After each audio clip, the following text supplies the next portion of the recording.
Hey everybody, welcome to the For the Love podcast with Jen and Amy. Welcome. Hi. Hi. You look cute today. I like your shoes. Did you get new boots? No. Nope. Old standards. Are they? Yeah, but it's still kind of cold and wet outside, so shoes. I know. I was noticing that on our last couple of episodes, you and I are both shoed. Yes, instead of barefoot. Well, we started this together last August. Yeah. We can't be wearing shoes in Texas in August. Geez, we're barefoot on like every single podcast. But right. We actually had a day of snow last week. We did. I mean, is that even real to say? No, it was decent. Okay. I mean, we had snow. We had some snow on the ground. Yes. It was gone by noon. It was 20 degrees. You're right. I mean, it really was cold. So it was genuinely cold, but like our grass was still like all poking through the snow. Right. Like, of course we didn't have school, but it still counts for us. Thanks. It did. I would have loved for it to stick around a little longer. Yeah. But it is what it is. This is a fun episode because it's teen related, which we know about. We do. What's going on with your teens? Oh my goodness. They're pretty good right now. Oh, I love to hear it. Yeah. Yeah. In fact, we all live in the storage barn in my backyard right now. I can't remember if we've talked about this on a show. Have we? Probably not. Go ahead and give an update on that because it's a situation. We needed new floors. I mean, we really did. Mm-hmm. And so we planned really well for this. We moved the kitchen and all the closets into the garage. Like, not a full working kitchen, but almost. Yep. It is so organized. I know. You showed it to me. I was impressed. And then we moved living room and beds and dressers to the storage barn. Oh, boy. We just transplanted our whole living room, rug included, like everything. So it does have like a good night, John Boy quality to it. But no one's complained. Well, it's kind of like a little fun adventure, to be honest. Yeah, the kids have been champs about it. It's hard to know where everyone can put their dirty clothes. Like, we don't have a system for that. I need to work on that. So it's just kind of like everywhere? Yeah, and like half our clothes in the garage hanging and half of them in dressers. And then you do have to walk. It's 40 paces to the outdoor bathroom. God, 40 paces. That's like a colonial word. And 50 paces down to the house. Okay. But yeah, it's fine. And what's the bathroom sitch? The tiny house has an outdoor bathroom. And how many paces to the tiny house? That's what I'm saying, 50. Oh, okay. I see. No, 40. 40 paces, okay. This is like the language of a duel. Like, I don't even know what a pace is. I don't even know what you're saying, but okay. Steps, 50 steps. That's fine. It's fine. We leave the house in like staggered anyway, just our natural schedule. Sure. So it's fine. I feel like you've been out there for a long time. I don't know how much longer. Why? Well, because we found out we had asbestos freaking everywhere. I really hate that. But we took care of it. Is it already gone? Mm-hmm. Yeah, it got removed this past week. Well, that's a real bummer because that's slate. The least favorite way to spend money is on asbestos removal. I know, but also, yikes! Do you think that has anything to do with anything about anybody's health? Well, let's not worry with it. We can't. Honestly, probably not, because that's like a long game. That's like a 30, 40 year like lung situation. Okay. But still, it was everywhere. Like, was it? Yeah, like in the adhesives from the original floor and in the insulation of the electrical boxes. Jeez. I mean, they just sprayed the whole house down, I guess. Getting like a new house. Yeah, I know. So, okay, asbestos slowed you down. Are the floors being currently installed? No, because related to another segment we've done recently, another episode, my contractor is very skilled at travel points and went to Belize for a little bit. But for free. Okay. So when he gets back, we're gonna get the ball rolling again. In the meantime, you're just living in a barn with 4 sons. But 2 of them are staying in the tiny house, so there's only 2 in the barn with us. And honestly, they've been champs. Okay. So I feel like that's one of those things, like when your kids are really good in public or and someone is like, you've done a great job. I feel like this is like, if they can handle this well and cheerfully, maybe we've done okay. You raised them in tents. They can handle this. Well, that's what I keep saying. It's better than a tent. Yeah, so. And we have a bathroom. Okay. It's fine. I'm excited to see your new and improved house. Yeah. Because also now you had to do all that paint. I know. I'm sorry you're living in a barn, but you've actually done worse, and that's not a lie. It's actually quite nice out there. All right, fine. Very cozy. Fine. You have a hot pad or whatever you're making your food on. What is it that you have? I still have my Instant Pot, my electric kettle. Okay. I have a griddle. Okay, all right. What did you make for dinner, for example, for last night? Okay, well, we ate leftovers from when I had dinner with your parents. But we heat stuff up. We also have the microwave. Listen, we go in the kitchen. That's enough. It's fine. Many, many blessings on your barn journey. And I do hope that the next time that we're recording, you are going to at least have a new floor.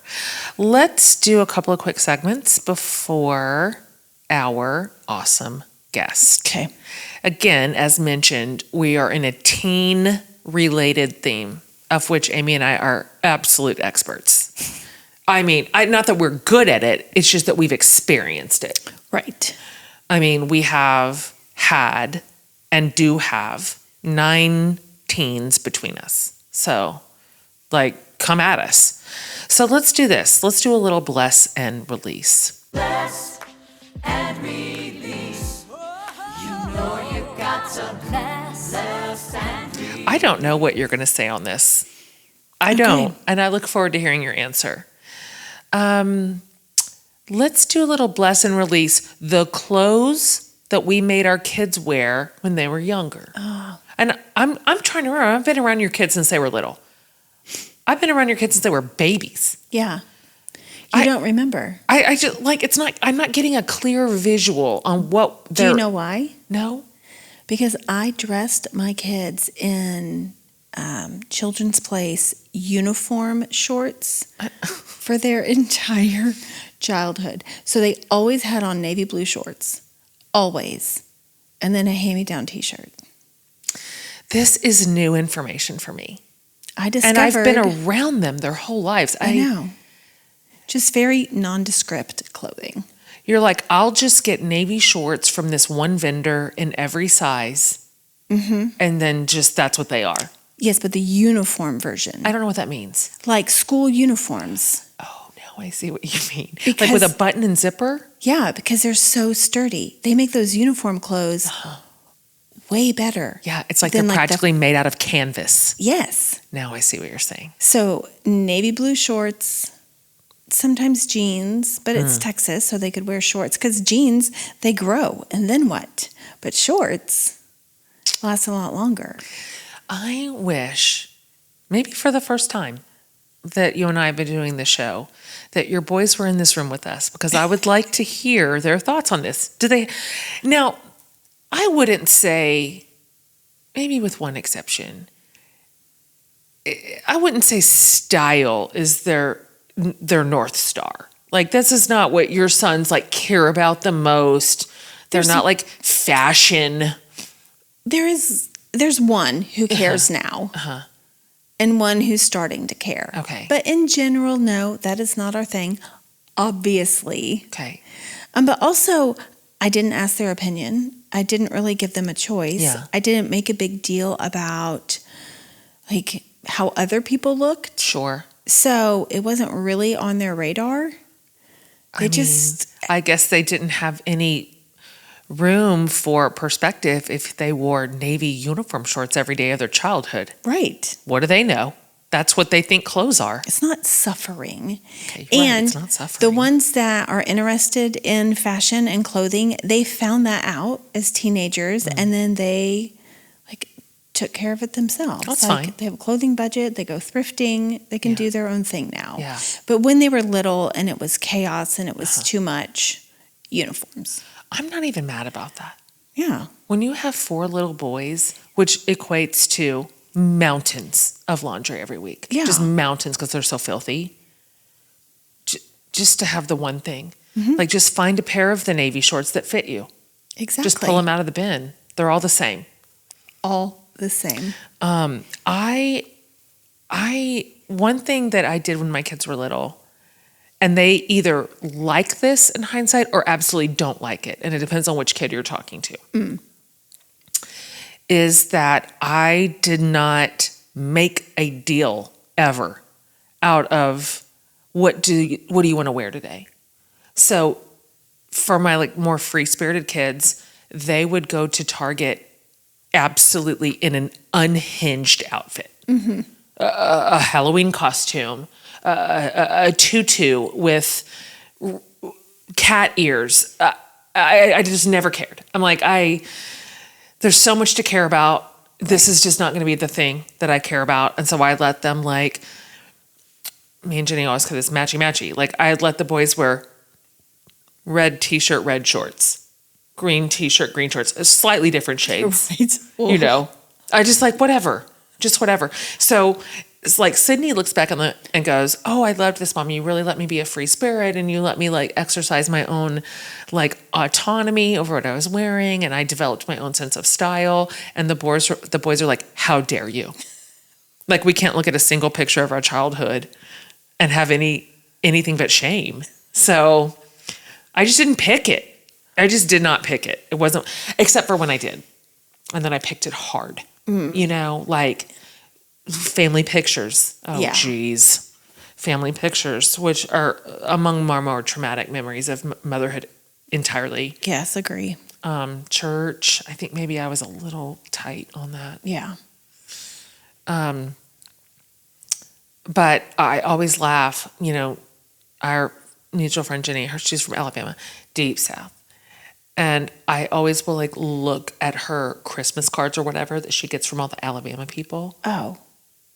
The hell is going on? I It's mean, no joke. the little boys are wearing knee socks when they are like 7. And I'm like, absolutely not. Absolutely not. And the little sailor collars, I'm like, he is in 2nd grade. No. Everything is smocked. Everything is just, it's so precious. I can't deal with it. And not in a good way. Precious bad. I mean, it's a culture. Okay, well, I see you being like nice about it. I'm nice about it. I actually don't appreciate monogramming everything because I always dealt in hand-me-downs. So you put like a giant monogram on one kid's stuff, the next kid can't wear it. It's and a- also, like, then if you donate it, Yeah, a kid who needs a shirt can't. this is a great point. Anyway, I'm not a huge fan, but that was only when I became a mother. Before that, I monogrammed everything. You did? Yeah, I had I come from a monogramming People? culture. Oh. Okay, well, I'm not going to lie. I do like a little baby in a monogrammed outfit. It's cute. It's cute. It's cute. But also, same for me. Like, with 5 kids, everybody was wearing whatever their older sibling wore. Let's do one more. And then get excited for such a funny dad. Talk about teens. Okay, let's do a little GenXCellence. It's GenXCellence.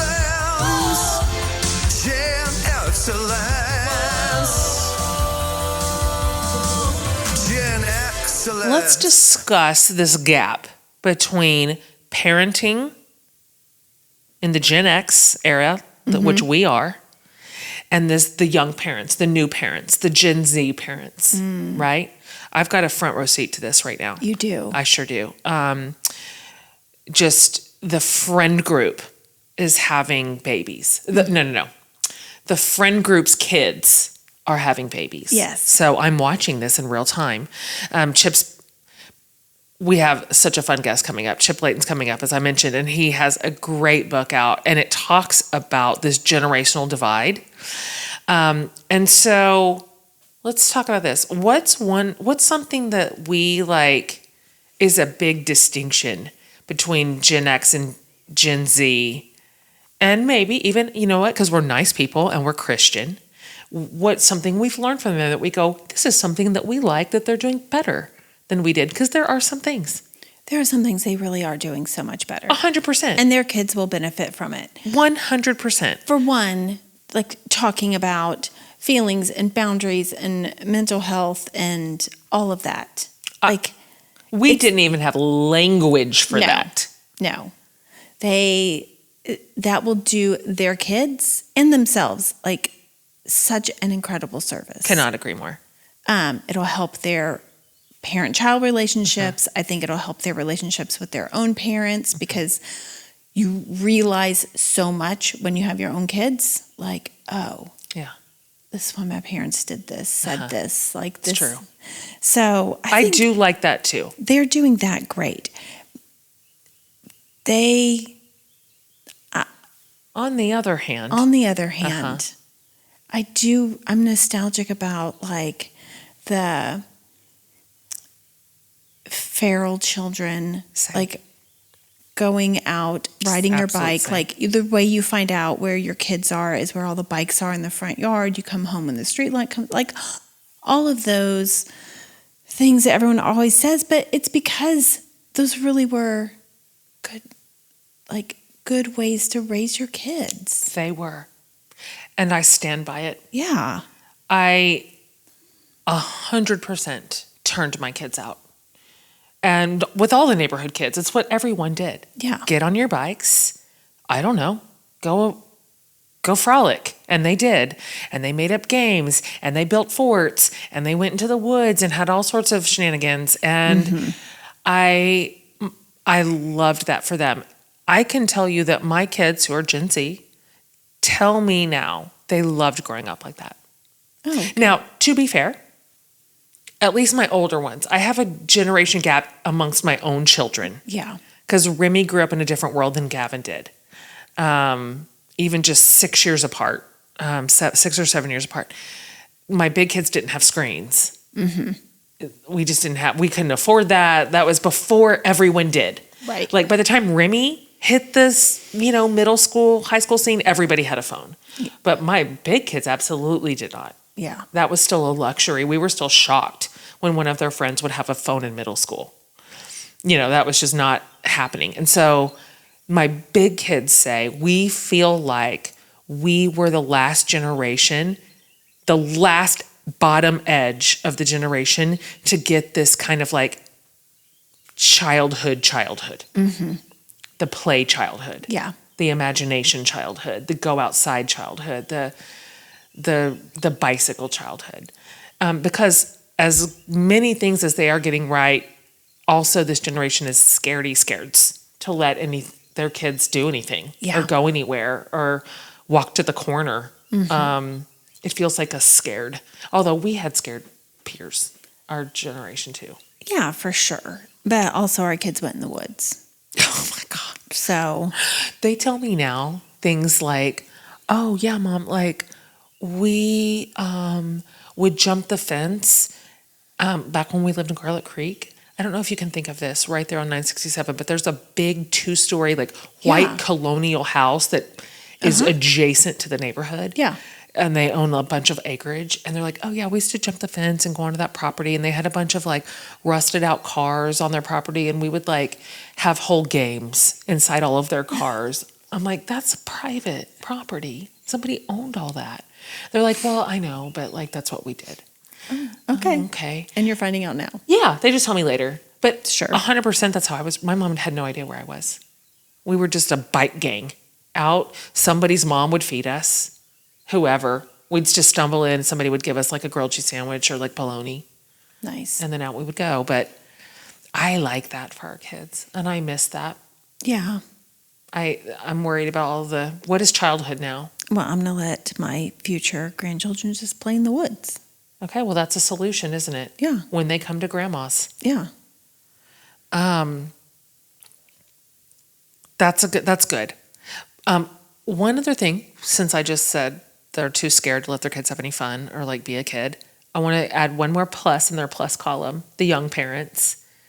And I am noticing, as a person who's an Enneagram 3, so I'm paying attention to this, they do a better job of like building a life for themselves and their kids and their families that is a little bit more like work-life balance.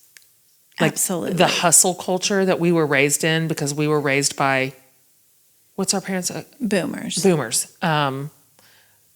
Is diminishing a little. They're just, it's not that they're not hard workers, because they are. They are. But they are saying, we've got to get this balance right.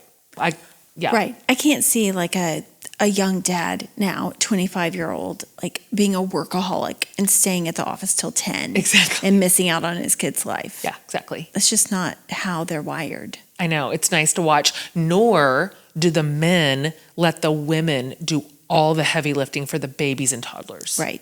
They're just in it. They're just in the mix. And it's not even like performative. Like, I changed a diaper. Did you see? It's just like egalitarian. Yes. And that was not my experience. No, and that is amazing. It is. And I'm proud of them for like building more equality into the parenting and the family system for sure. But also like let them go in the woods. Do you know what I mean? Yes. They're fine. Best of both worlds. Let them go in the woods. The world is not as scary as everyone keeps saying that it is. It just isn't. I'll stand by that. I understand that I am on the upper edge of that. But anyways, okay, that's where we're at on that. Now, with that, I want to talk to you about our guest today. And before I introduce him to you, I want to let you know that because, as previously mentioned, this interview fell on the snow day. Yes.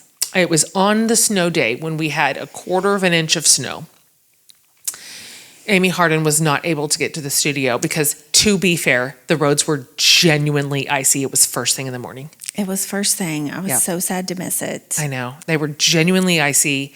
And I said, I just don't get in your car. We're not built for it here. We don't have the tires. We don't have the cars. We don't have the infrastructure. Nobody knows how to clear a street. So I've got a couple of big hills and a long bridge. Yep, it was a no-brainer. So this I missed interview, I did solo, and I told Amy it was so much fun because I'm just delighted to see his success. And you probably know who this is. He has turned the chaos of parenting, teens particularly, teens and young adults, into comedy gold. And I'm serious. I've been following him for probably a year. His name is Chip Leighton, and he is the man behind the Leighton Show, Leighton, that's his handle on socials. And so if this is still not ringing a bell, this is the guy that takes these hilarious texts from teens and turns them into reels. And so it started out with just his own personal teens and the stuff they send you, like, am I a notary? You know? Am I on Medicare? Right. Stuff that all of our teens send us. And it's just taken off because apparently we are all raising the same teens. Oh my gosh. I'm not joking. I got one today. Mm-hmm. Oh, what is it? Oh. This is a great time to like give a real life example. You are not going to believe it. No, I think I will. I don't know. This was a doozy. Was it? And I haven't really answered it except with like a skull emoji. Oh boy, that's my favorite. That's my favorite emoji.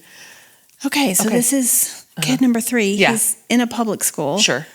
But he just met a new friend. Okay. And she invited him to a funeral for her beanbag at 4:00 tomorrow, and he wants to skip Mr. Hooks's class. Does he? For the beanbag funeral? What is happening? He says, I know you would normally say no to skipping class, but this is no ordinary beanbag funeral. And he already has a ride. Amy. And he sent me the address so I can look it up. I see your skull on your phone, and literally that is all you need to say. Do not dignify that with one more response. What are they doing? I don't know. What is happening? I don't even understand. What is happening? But I guess it's nice he's not just going to skip class. Yeah. And like his teacher is my friend and would text me and say, "Where's your kid?" Oh my God. I'm going to have to say at a beanbag No, funeral? you're not going to say that because he does not get this pass. No, I'm sorry. doesn't. I'm What sorry. on earth? He doesn't. This reminds me of when Ben Hatmaker texted me and he was like, this was right around prom, like before prom. And he's like, I have a question. Can we have an after prom party here? And I was like, I want to be a reasonable person. The kids are already here. This is a hub home for every child I have and all their friends. So I'm like, okay, well, tell me more. Like, how many kids? What do you have in mind? And he's like a prom party in the movies with the drinking and stuff. And I was like, I see that you've lost your damn mind. I see that's what's happened. I appreciate you just writing it out for me so that I could see with my eyes that you've lost your effing mind.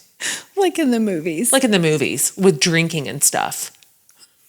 Risky business. I'm like, you're the dumbest. This is the Beautiful. dumbest thing you've ever said to me. He's like, well, I thought I would just try. I was like, well, props to you, I guess. It's that kind of stuff, which is why you're going to love today's episode. Yeah. Chip has taken all of that, like all this nonsense of parenting teenagers. They are so outrageous and so funny. And we're all in this together, you guys. I don't care where you live. All of it is the same behavior. So he has a debut book out called Via a Text He Received. What time is noon? Okay. It's laugh out loud. And it's just, he says this in the interview. It's not even laughing at the kids. It's literally laughing with them. It is just, this is what it's like to parent a teen in today's modern world. And so it's text and it's feedback and hopefully advice from teens on how to be a better adult. Right. Which I get plenty of that. How to dress. Oh, everything. How to cook. drive, how to Yep, cook. Thank you. it. All of it. So anyway, we laughed and laughed and laughed. One thing that cracked me up is that Chip would either say something out of the book or read something out of the book, and then he would just burst out laughing. He made his own self laugh so many times, and that made me laugh too. Anyway, just delightful. If you're parenting a teen, if you are about to parent a teen, or if you have survived parenting teens, this episode is hysterical and you're going to love it. So welcome Chip Leighton to the For the Love podcast.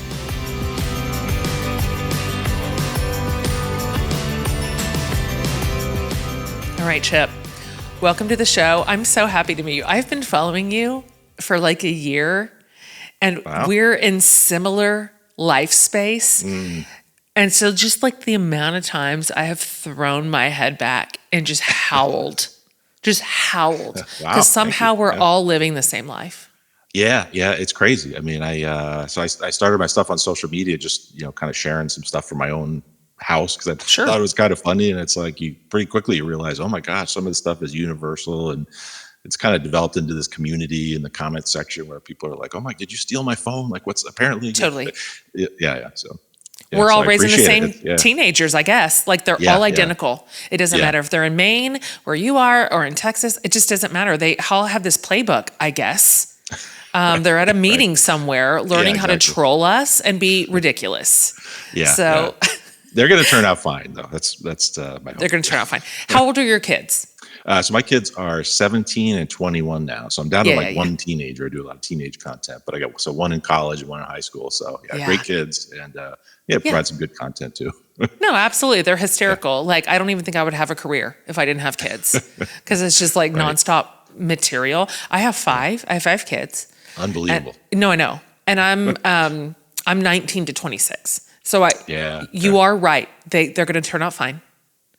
This passes. But people also tell me like, oh, the crazy texts don't stop when they're when they stop being teenagers. Like you still get it through the 20s or whatever. You probably still get some funny stuff.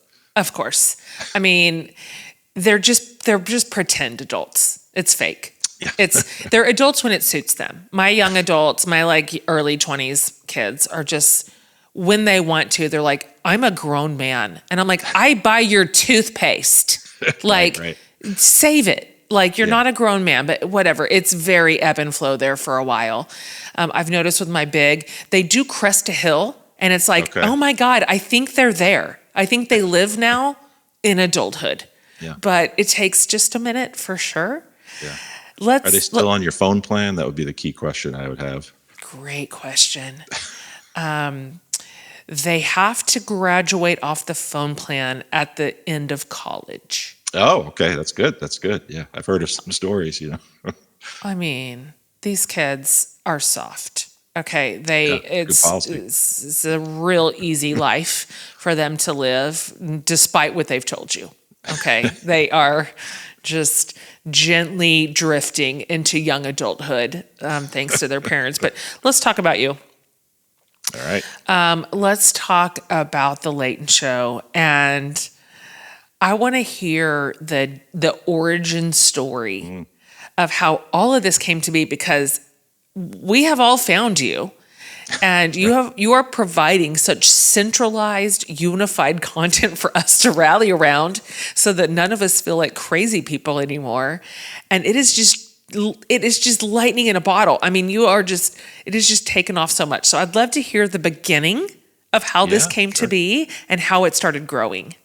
Yeah, I mean, it's I didn't really have a whole plan. I mean, I worked for 25 years in the corporate world. I wasn't like a stand-up comedian or anything like that. And I early in the pandemic, like my daughter and I, we were using TikTok because we thought it was just a fun platform. And Sure. part of what I love about TikTok and Reels is like anybody with like no following can post something, and if it's really funny, it'll go to like thousands or even millions of people. And so I just started to try to post stuff, see if I could make people laugh. And I was not very good at the beginning. I mean, I was going for like weird, funny, and I mean, after 6 months, I had 17 followers. So I'll tell you, it wasn't really clicking.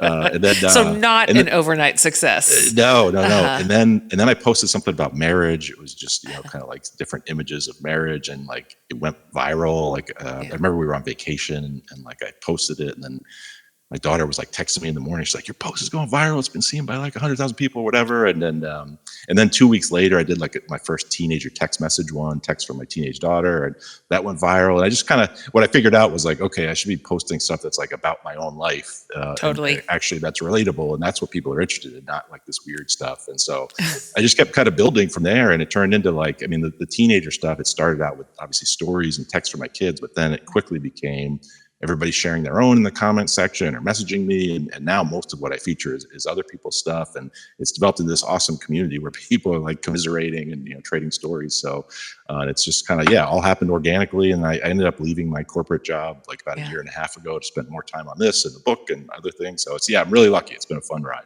Isn't that amazing? You left the office to post nonsense. I mean, what a time to be alive.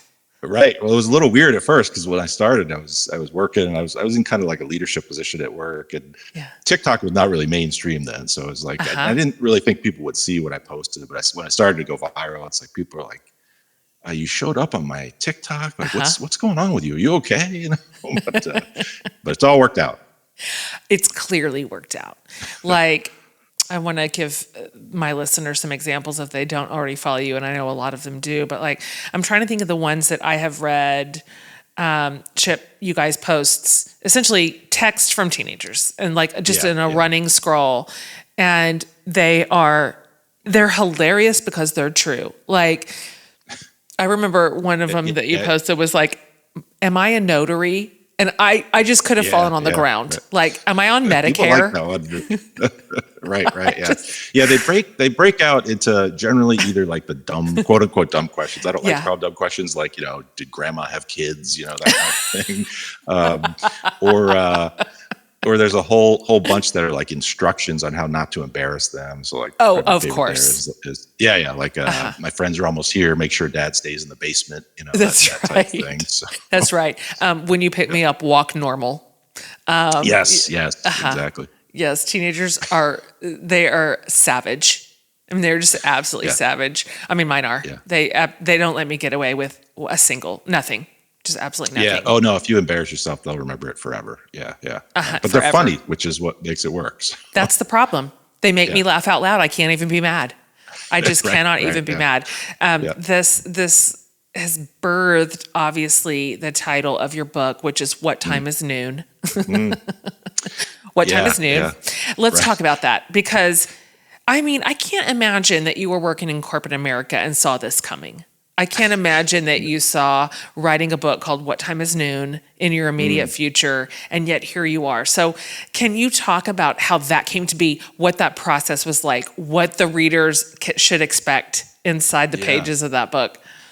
Yeah. So the book it's a collection of hundreds of these funny teenager text messages, as well as like some stories from my family. And there's a bunch of different features, like just silly charts and graphs and quizzes to kind of rate yourself on how cringy you are or whatever. And so it's a fun book. The title is, I've probably received some version of that question from like 10 or 12 parents that their kids asked that. And I felt like it was the perfect title because I like to stress I'm not making fun of kids, and I'm not criticizing parents either, because I get a lot of that in the comment section, like, oh, you didn't teach your kids right, or these kids are rude or whatever. Yeah.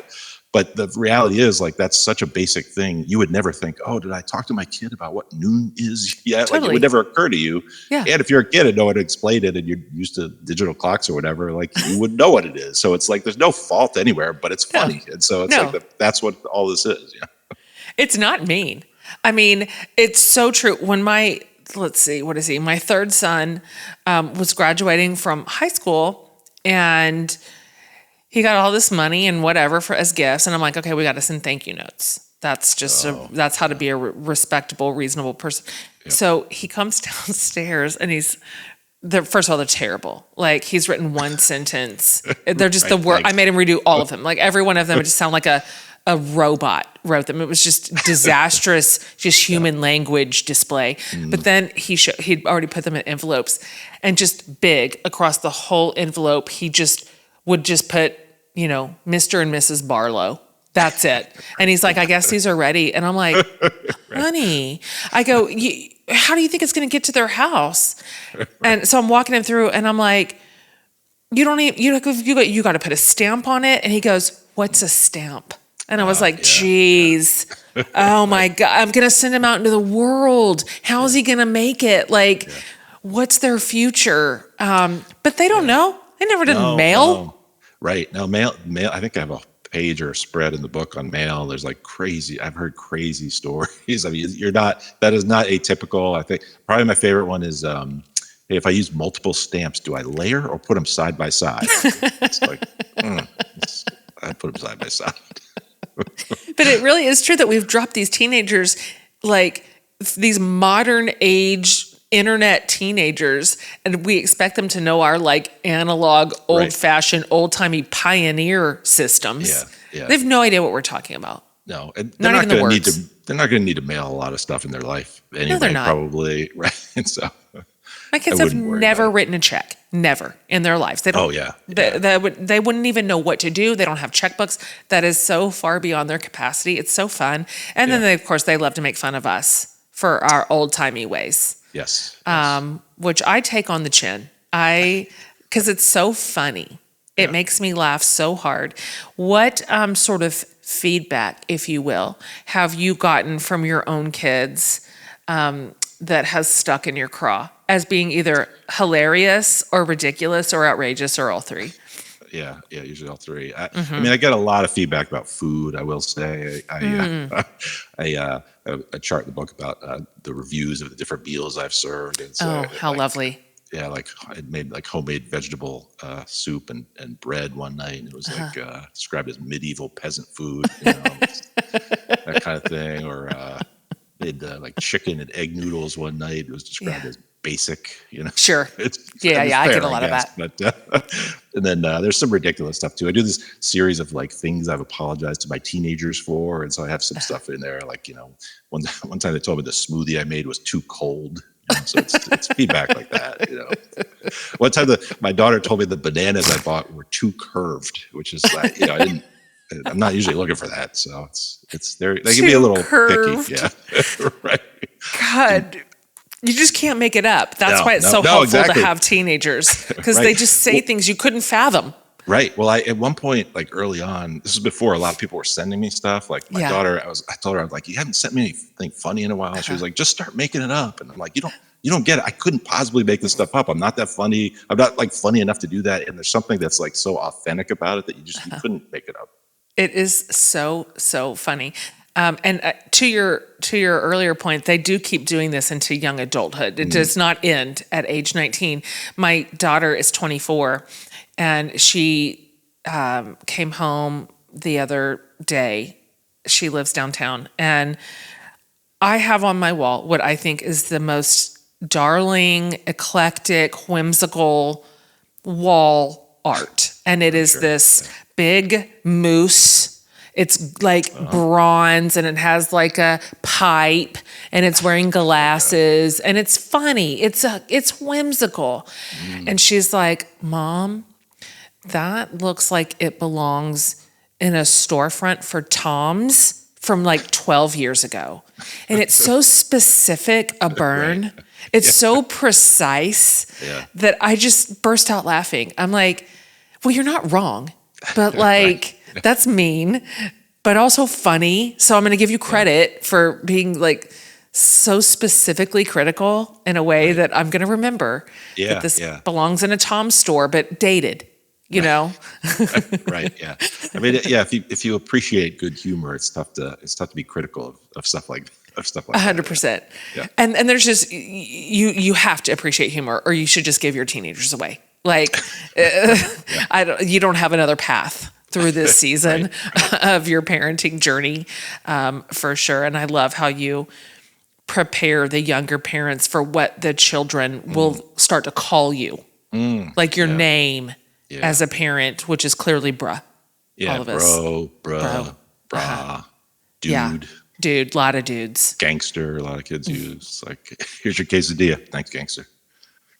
God, I came home a few months ago, and one of my sons was parked in my parking space. It's mine. Everybody knows this. I own this house. I own that driveway. That's where my car parks, and his truck is in my space. So I'm out in the driveway, and I send a picture of his car in my space, and I'm like, why is your truck in my space? And of course, his response is, my bad, pimp.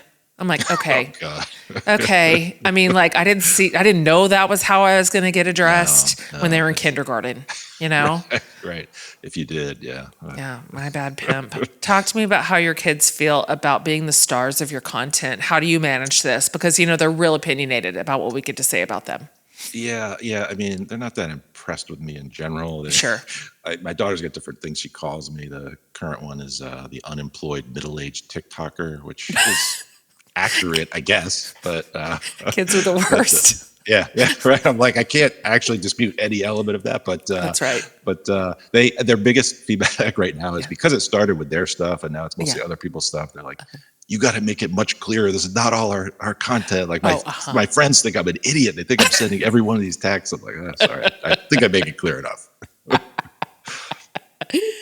I'm so tickled. I have to ask permission too of like what I can say about them. And they have this sense that everybody's paying attention to their lives, and they're not. But my friends, I'm like, your friends don't follow me. I'm an old lady. Like, this is not, they're not interested. And also they're not interested in me. To your point, my kids are 0% impressed. And I have a whole job, a big job. I have a lot of job. I work hard. I have a lot of slivers of the pie chart. I do a lot of work. And to hear my kids talk about my career is devastating. She doesn't really have it's not like a real job. It's, I don't really know. You know, like she writes some stuff on Facebook. I'm like, okay. Blogger. Okay. She's a blogger. Let's talk about some of the chapters in your book, because they're just the best. What are your favorites? What's your favorite stuff? I mean, I have a whole section on driving, which I like because some of the stuff that happens is there's less text and more things spoken from behind the wheel, but there's some great stuff there. The college section I think is pretty good. There's some crazy questions kids ask when they, when they go off. Give us some examples. Well, let's see. On the driving front, there's basically they all boil down to like stop screaming every time we almost crash, that kind of stuff. It's like, because the whole dynamic is like the parent is so stressed out, and then that stress makes the kid freaking out. So you're supposed to, it's like, stop holding on to your purse when we turn, there was one girl who she actually like ran a pedestrian like off the road he jumped into the bushes, and she was like, "Oh, so dramatic." Like, so there's a lot of stuff like that. Oh my gosh. I can only laugh because we've all lived through it. Barely. I mean, like barely. We barely lived through it. I think that's the hardest part of raising teenagers personally. But You have a hilarious chapter on clothes, your clothes, and the children's feelings about your clothes. And you said that your kids suggested that if you open a clothing store, it should be called Chips Tall and Drab. Yeah. I'm tall. I'm 6'6". So, if I'm ever wearing like gray or any sort of neutral colors, it's just I get hammered, and that's my storefront. You take people through like various things that you're wearing and the kids' responses to it. And it's just like, I mean, you're wearing a striped rugby shirt. It's plain, it's normal. And they're like, it looks like something a baby would wear. There's just there's no love. There's just no. I mean, it's fair. It does kind of, I mean, if you think about it, that would be how you dress a baby probably. Yeah, I can't get most of that right. And I don't try. And nor can I understand their clothes. I just decided long ago, this is not my battle. I have plenty of mountains to climb with these people, and that's not, the clothes is just simply not going to be one of them. Yeah.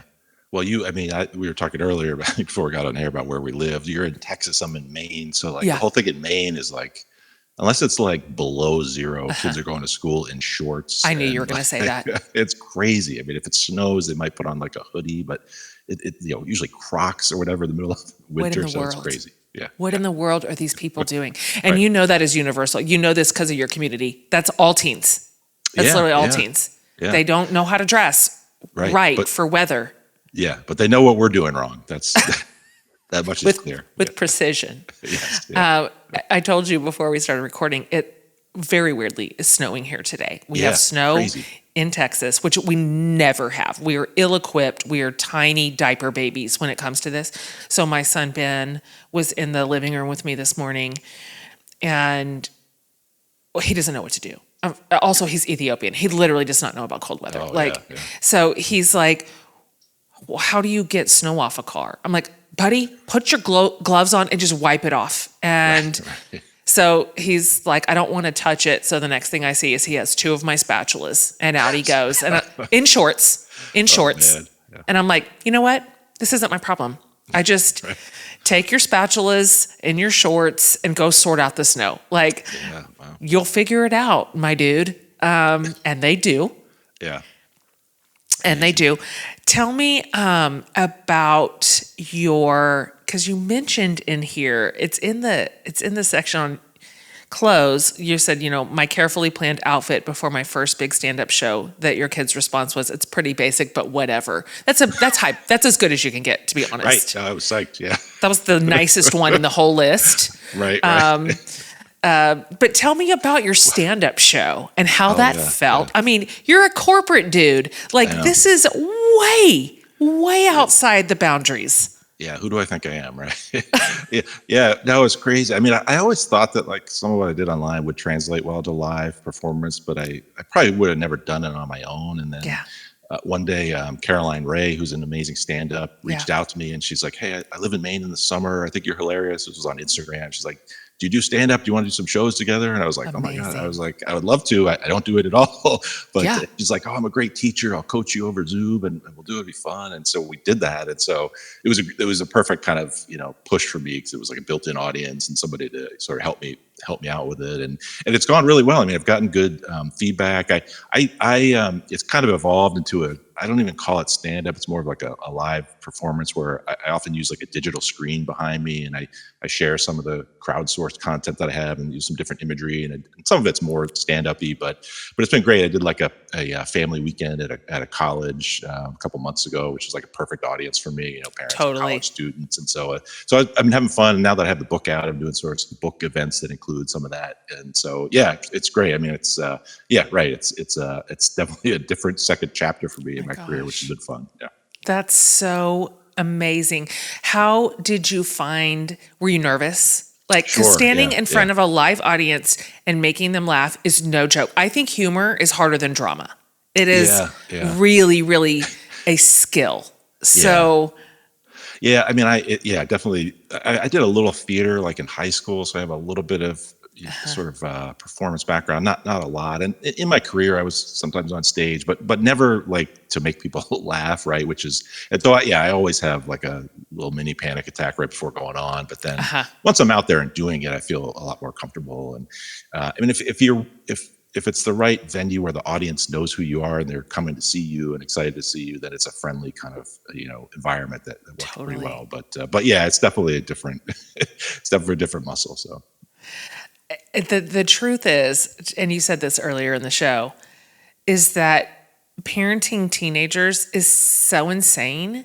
It's such a hilarious, insane endeavor that most people are just looking for someone to understand or tell the truth about it. Yeah. I mean, it is low-hanging fruit for people to be like, oh my God, me too. Oh my God, my kid does that too. So like you are providing this like central source of truth for honestly, all of us.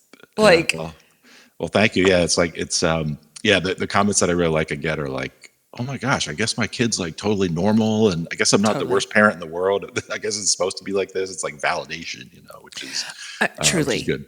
Yeah. Truly. I think this is so exciting. Because I really admire your moxie. You left an office job and you are building this whole space. And I'd love to know what you're dreaming up next, because you've in pretty rapid fire tackled. I mean, you have this really successful like social media space, and you've written a book. You're doing stand up. These are huge boulders in the river. Yeah. Like, what else are you interested in? Yeah, I mean, I mean, all along I've tried to kind of take it one step at a time without like a fully planned out, path, because you just don't know what's going to kind of come in front of you, and so I don't have like the full thing planned out. But I mean, the book's been really, really well received, and so I'm excited about that, and I'm actually starting work on a second book now, so I'm excited about doing that. I'm definitely going to continue doing the social media stuff and try to continue to build and evolve that, and then I am enjoying the live stuff, and I'm that's sort of a journey. I'll see sort of where that goes and how much time I put into that. I'm not looking to be like a road warrior, working the clubs every night or that kind of thing. But I mean, I'm basically just trying to like give people a little laugh or a smile during the course of the day, and so to the extent I can figure out more and different ways to do that and ways to reach other people, I will. There could be other mediums where this works well in podcasting or even television or whatever. But we'll sort of see over time how that plays out. I love that. Can you talk at all about the second book? What's it going to look like? Yeah, I mean, it's early. I'm very early in it, but I'm doing it with the same publisher, and it's it may very well have a theme around dads. So I've been doing some of the recent content I've been doing is like these crazy dad stories of all these stories of like, oh, my dad ate like a entire bowl of Thousand Island dressing because he thought it was soup, and all these like crazy things. And so I've gotten like already like a ton of those types of stories, and so I think that could be fun. That would also incorporate kind of the family's reactions and their texts to dad and stuff like that. So a little bit more of like the whole family dynamic, but I'm kind of still working through that. But yeah, I the first book is What Time Is Noon is a lot of people are telling me like, oh, we're like reading that out loud with our kids or family, and the kids are laughing, which like totally surprises me. I mean, I didn't really write it for teenagers. I wrote it for really the parents, but I've heard of all kinds of stories of like, oh, I'm an Airbnb host and I leave it in my bathroom and all my guests love it or whatever. So that's amazing. Maybe an antibacterial cover on the next one. We'll take away from that. Oh, I love that. I think that you've hit a nerve, obviously. Yeah. And you have discovered a secret sauce here that is really ubiquitous. I mean, it works across geography and across all sorts of distinctions and preferences, because there is this just universal through line of teenagers Yeah, in modern America. And so I think in a world right now, particularly that feels so fractured and everything feels so hard. And there's these dividing lines that once used to seem nebulous and even fuzzy that feels so stark now and unbreachable. So tons of us, I think, are looking for places where we belong, where we are understood, where we're all in it together. I don't care who you are. I don't care where you live. I don't care what your deal is. It doesn't matter. All of our kids are like telling us how to pick them up from the mall and how not to.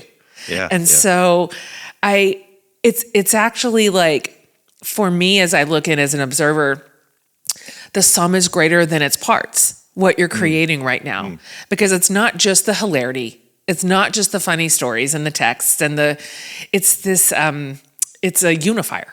You're like building community in a way that I feel like we just have to have right now. Do you have that sense as the creator of this solidarity amongst your community? Yeah. No, I totally agree with you, and I appreciate you saying that, because I take great pride in the fact that I know my followers are from all over the political spectrum and demographic spectrum, and that's kind of the point for me, is that we do spend so much time thinking about what divides us, and so to be able to come together and have people who voted for different candidates, like in the comment section, that are like bonding over something completely did that was the same. Like, we need more of that, right? And so we do, and so that's that's all really all I'm trying to do, and it makes me happy that it's kind of sprung into this. I'm sort of just like, I don't know, like the vessel for it or whatever, but it's really the people who are part of that community that make us what it is. So yeah. Did you grow up in a funny family? Why are you funny? Like, it's not necessarily easy to be funny. Like, it's one thing to curate text from teens who are frankly not even trying to be funny, but they are. Right. And it is another thing to stand on a stage and do stand up. Like, are your people funny? I mean, you wouldn't have like predicted it. No, and I wasn't. I mean, my parents, neither of them were like performers, or comedians or anything like that, and I wasn't the class clown in high school or anything, and so it's I've always had a dry sense of humor, and I've appreciated kind of that type of comedy. So I don't know, I guess I was keeping it inside all these years or whatever, but I do believe actually that probably everybody's got like some strengths and interests and talents that are like not fully leveraged in the typical career or job that they have. And so, these new platforms, I think, help bring it out in more people, and they're more creative people that are able to connect with an audience now than ever before. And so I think you're going to see more stories like mine, where people, at whatever point in their life or career, just kind of discover something and run with it. So it's, love it. It's fun. I live for that story. I love it. I love people in the middle of life making a hard pivot, even one that seems outrageous. Or, I mean, how'd your wife do when you're like, I'm going to quit my stable job with my benefits, I'm going to be a TikToker? Okay, like, everybody get excited.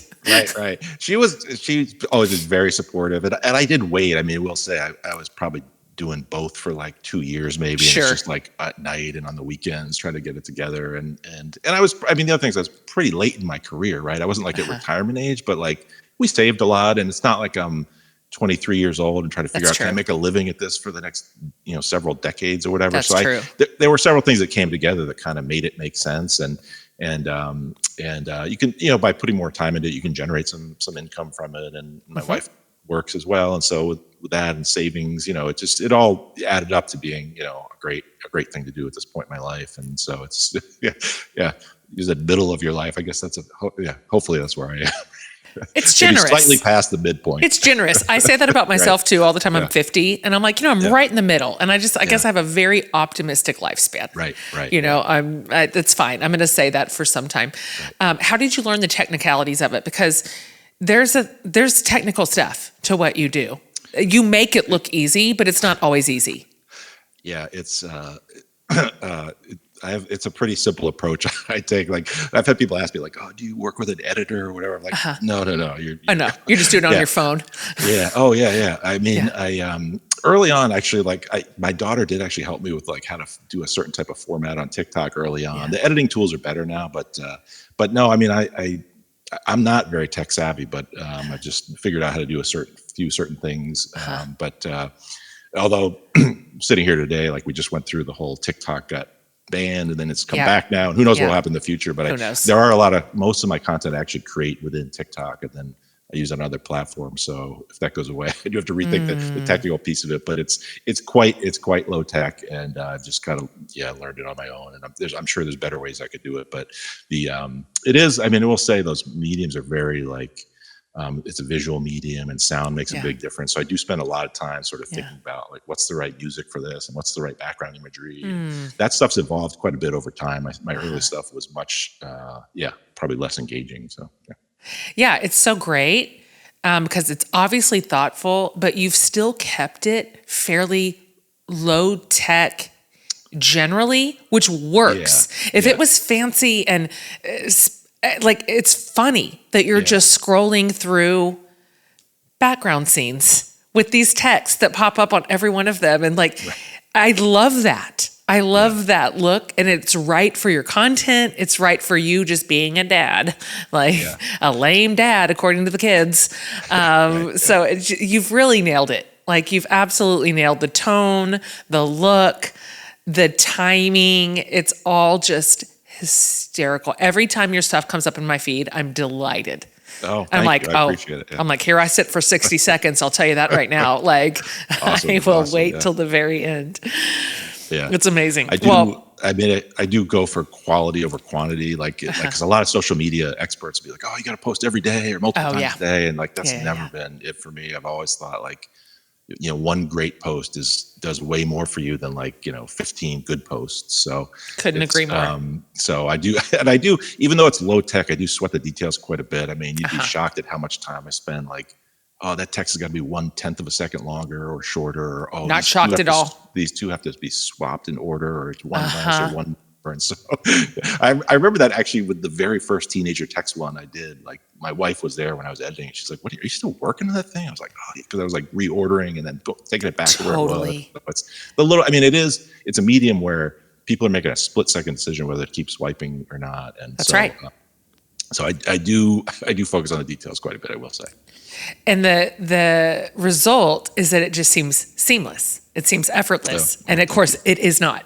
It is not. Like you'll lose 3 hours on one of those. Looks like you're just clicking through images, but that is not at all how it is to build it. And it's perfect because the user experience is so contagious and enticing. And I'm like, I've never, ever, ever ended one of your posts early, ever. Wow. I'm just all the way to the end, and I'm howling every time because it's so damn relatable. So it's great. You've really hit on something, and it's so fun. And we need fun right now. We do. We need fun. We need funny. We need real life. Yep. And it is just a joy. At this point, my feed is so curated. And if it is not making me laugh or bringing some tiny moment of delight to me, it is not in there.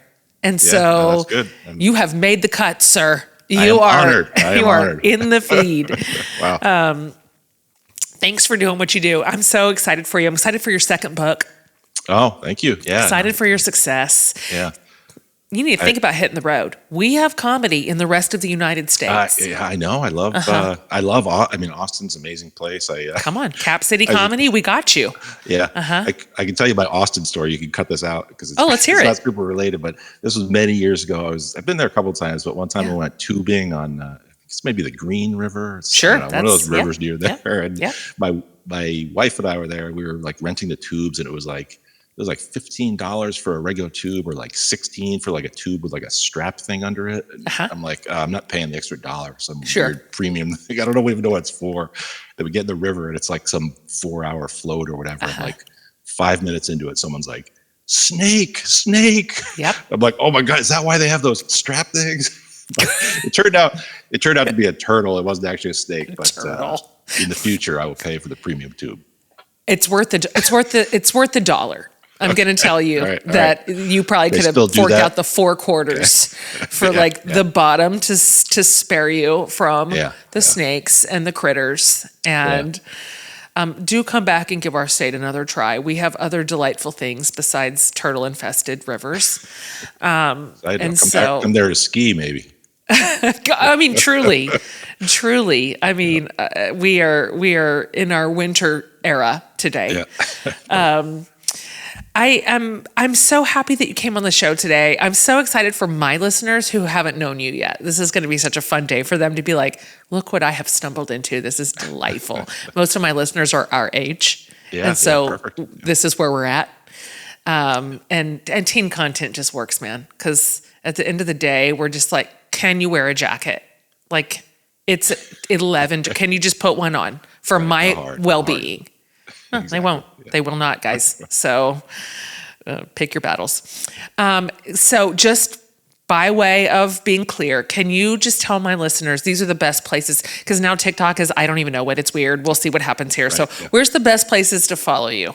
Yeah, well, you can get me on social media. It's The Leighton Show, LEIGHTON, Instagram, TikTok, Facebook, YouTube Shorts, or you can go to my website, theleightonShow.com, and I've got some videos there and links to everything else. And you can sign up for an email newsletter. And if you want to get the book, it's called What Time Is Noon. So that's what you can get just about anywhere. You guys will round all that up for you. So you can find that in one nice and tidy list. And you can follow Chip all the places where he's being hilarious. And we'd like to thank the teenagers for giving us so much to say. Absolutely. We tip our hats to them for just being outrageous. Thank you for being alive and being weird. Thank you for taking all of our cups up to your room and our forks and spoons. Yep. And you've given us much to say. So thanks for coming on. I'm so happy to have met you. Yeah, likewise. Thank you. This was a really fun conversation. I really appreciate your support. And thanks again. Absolutely. If you're ever in Austin, give me a call. I will. Okay. Thanks, Chip. All right. Thanks, Jen.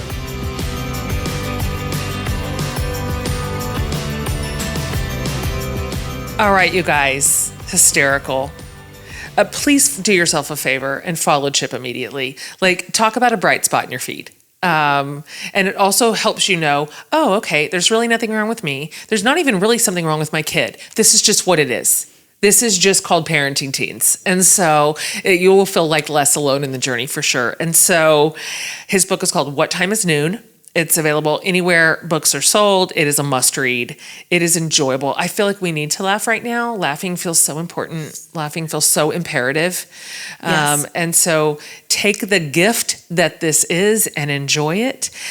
Follow us, you guys, wherever you get your podcast. Make sure you've subscribed. That will just take you a millisecond and you'll never miss an episode. Also, thanks for reviewing and rating the show. That is so good for podcasts. It matters to our little show every time you do that. So we absolutely appreciate it. And we read every comment you leave because we're always wanting to bring you content that you're interested in. All right, you guys, that's it. See you next week.